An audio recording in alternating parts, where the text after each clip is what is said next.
Hi everyone, welcome to Single Value. So today I want to look at Poshmark. It's coming onto the market on the 14th of January and it's going to have a ticker symbol POSH.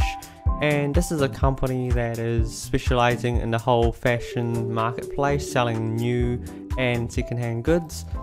So they're looking at coming onto the market at either $35 to $39 for the IPO pricing, which would give them a valuation of between $2.6 billion to $2.9 billion. So in the scheme of things, it doesn't seem too high of a valuation. But if we do a comparison of, like, say, RealReal, it specializes in luxury secondhand goods and it hasn't really fared too well. So the big question is Poshmark going to go in the way of RealReal, or is it going to go in another direction like other marketplaces? So yeah, I guess the best kind of look is kind of going into the actual website itself and going, what do you really sell?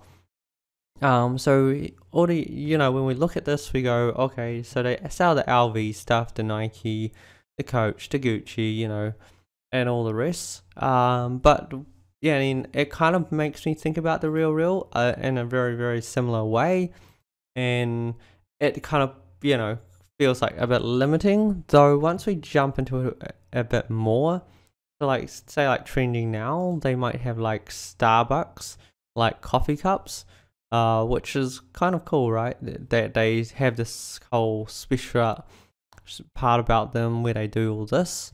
And also if we jump into this, they actually do like beauty and wellness products, and then they also do like home decor and everything. And that's kind of this company kind of expanding into different categories as it actually grows larger. So I think that's what separates them from like a company like the RealReal, which really just focuses on this niche of like luxury goods. Whereas I think Poshmark's really taken a step outwards of saying, we're not just going to specialize in like luxury goods, we're going to bridge out, instead of just like focusing on like clothing, handbags and all that. They've kind of jumped out a bit more. Like there was even a part where they were selling like Nintendo goods as well. So this kind of just sends the right message to me as an investor anyway, that hey, this isn't just a very limited marketplace, that as it gets bigger, it's going to consistently grow its categories, and that's what you really want to see in like a company like this. And then yeah, like I look at it and I go, okay, well maybe it's not too bad. They've got about 6.2 million active buyers and 4.5 million active sellers. So between buyers and sellers, there's actually a lot of buyers and sellers in the scheme of things. The bigger view is, hey, they've actually got a lot of sellers. Is the thing that drives this place is having a lot of items for sale, so people can actually browse around and find things to actually buy. Whereas if you didn't have much people selling, it gets very limited over time, and it actually works against the platform because it just wouldn't have a large range and variety of goods to buy.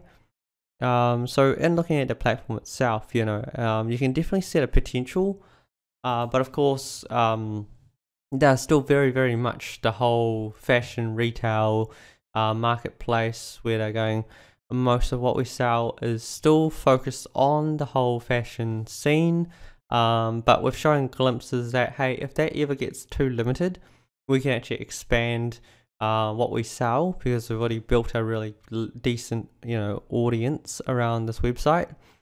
So that's kind of what gives me a bit of more confidence around this kind of site, that hey, it is very much really similar to your eBay style marketplace, but because of its niche, it kind of has a bit more of an appeal. Like, whereas if you're trying to buy clothes off like Amazon or like eBay, it just seems like a very general kind of goods kind of site. Whereas with Poshmark, at least they're really focused on making this a niche and making it look, making it all look quite nice and focused.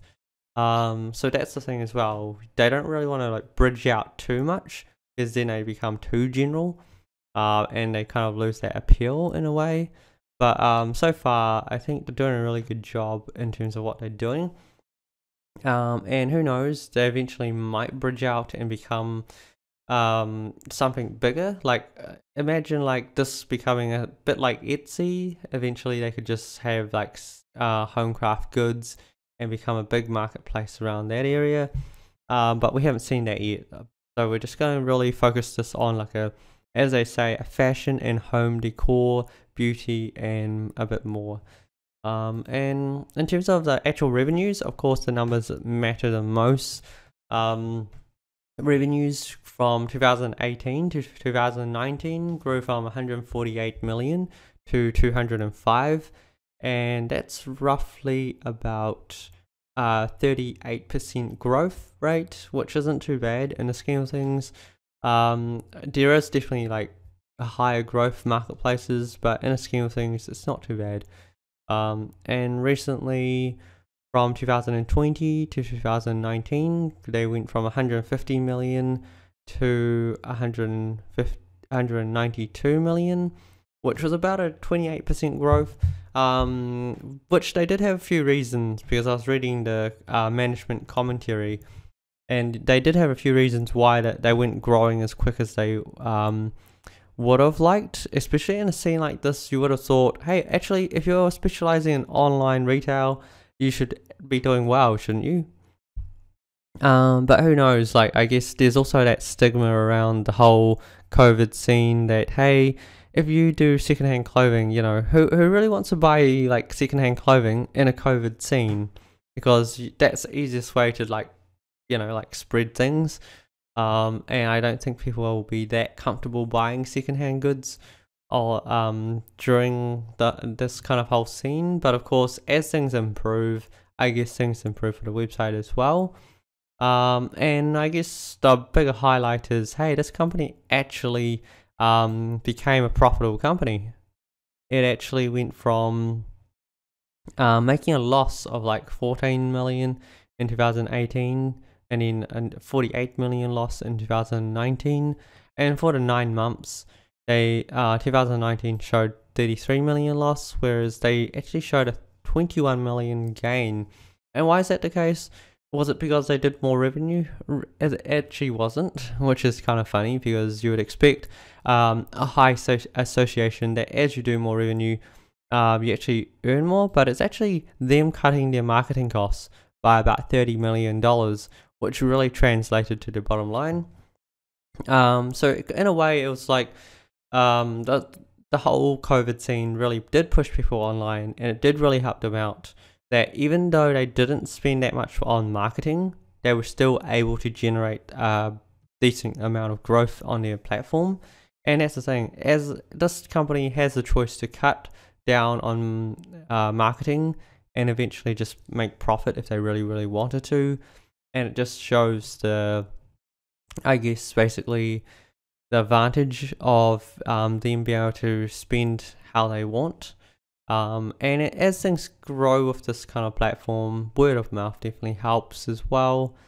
In terms of cash, as of September the 30th, 2020, they had about $216 million in the bank, which is pretty decent. Like, again, if this company is in a profitable situation, then having this amount of cash in the bank is quite reassuring that this company is quite sustainable. As I put here, we had 31.7 million active users, so I guess anyone that just comes onto the website and has a look. And then they had 6.2 million active buyers, so people buying within a certain period. And then 4.5 million sellers, so basically just anyone's listing goods on your website. And they do state why they haven't been growing as quick as they would have liked. I think it's, yeah, like further down here. So in April 2019, we implemented sales taxes in 48 states. So basically, the minute you implement sales tax, you basically put this extra barrier between your with your sellers, because they all of a sudden they're having to pay tax on certain goods, even though they might not be a specialist in selling, then it just puts this extra barrier down. And also for your buyer, the cost increases because now we're having to take into account sales taxes. And as a result, we saw a decrease in the gross merchant value growth, particularly with the ones with the states where there was the largest tax impact. So basically they put here the gross merchant value per active buyer used to be $2018, and then over time it actually dropped to $198, which is a 9% decrease. And the company believes that this was due to the sales tax increase. So yeah, like you can see that, hey, a sales tax does have quite an impact. And then down here they said, in addition, beginning of the quarter ended March 31st, 2020, the COVID pandemic also impacted gross merchant value growth. In March 2020, they actually had negative 13% year-on-year growth. So in a way, you can kind of see why, even though they grew by 28% through the 9 months, they actually had a quarter where they actually decreased by 13%. So that kind of provides some light around, they've actually performed quite well, given that they actually had a negative quarter, and then they actually rebounded in June with a 42% increase. So you can kind of see that, hey, if we just looked at the straight revenue numbers of the 9 months, we probably saw a picture where this company was slowing down, but that wasn't quite the reality because firstly we had this interruption of sales tax, but of course as time goes on, the company learns how to implement it, teach their buyers and sellers the best way around it, or how to interact with it in a way that, if you're a first time seller, these are the steps to how to manage your sales tax obligations or things like that. And also, with COVID, there was obviously quite an interruption in March, and that was a negative 13%, and it rebounded with 42%. So I guess you can see that, hey, actually this year's growth for this company could actually be higher than that 28%. But of course we'd have to see how things go. But yeah, there's definitely, those are really valid reasons of why the company did slow down. But I mean, to still grow at 28% is still quite a remarkable achievement by the company. And in terms of active buyers, they've been actually increasing in active buyers over time. As you can see, 6.2 million active buyers in Q3 2020. And that's up from 6 million from a quarter ago. And then as you can see, they kind of add a couple or a few 100,000 extra buyers every quarter, and it hasn't really slowed down. It's been so consistent in them adding active buyers that it just shows, as they continue to go on, the popularity of the app and website just really increases over time. And yeah, I think this is one of those, it's not a company that just hits it out of the park. It's one of those companies that kind of just it grows consistently. It's not really like a real which has really been really stagnant. It's more been a company that grows slowly over time, and also as they grow, they kind of increase the whole lineup of things they sell. They have different brands that you can buy into, beauty and wellness. I think the home goods was definitely quite a pivot into something much bigger. Even though it's just one extra category, it's such a large category that potentially it leads into a way that it kind of potentially could become a very Etsy type platform, that eventually it will probably go beyond the whole fashion scene and the whole, it's going to go in very general market type of area. which could serve it quite well in the future. So yeah, like looking at this and going, is 3 billion kind of like a fair valuation? Like I personally think it's quite a fair valuation. Do I see like a really large upside? Like I don't really see a large upside. But at the same time, I don't really see much of a downside. So I think if you're like kind of one of those that like a consistent return over a longer time frame, I think this company kind of hits that spot where as it performs each quarter, you will see a slow tick in that share price. I don't think this one rockets like other companies will. But you'll get a consistent return. So that's kind of my view on this company, that hey, it's been growing consistently. It did have a problem with the sales tax in 2019, and then it did have a COVID problem in 2020, especially with the secondhand goods. Who's really wanting to buy secondhand goods during a COVID time? I think it comes with a stigma. But once that's gone, potentially it just opens things up for people to feel more comfortable buying secondhand goods, of course. And I think also, like there's not to mention the logistics problems that hey, these active buyers, some people just sell a few goods. If you sell a few goods, and logistics becomes a problem during COVID, you're probably not going to sell as much of your goods as well. So hence why there's a slowdown in terms of buyers and sellers. But of course, this year could be that year where they actually start to hit more momentum going forward, and they could well be growing a lot quicker.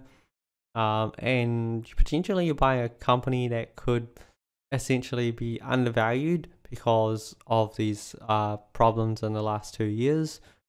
But overall, I mean, the company itself, they've got enough cash to run, they're profitable.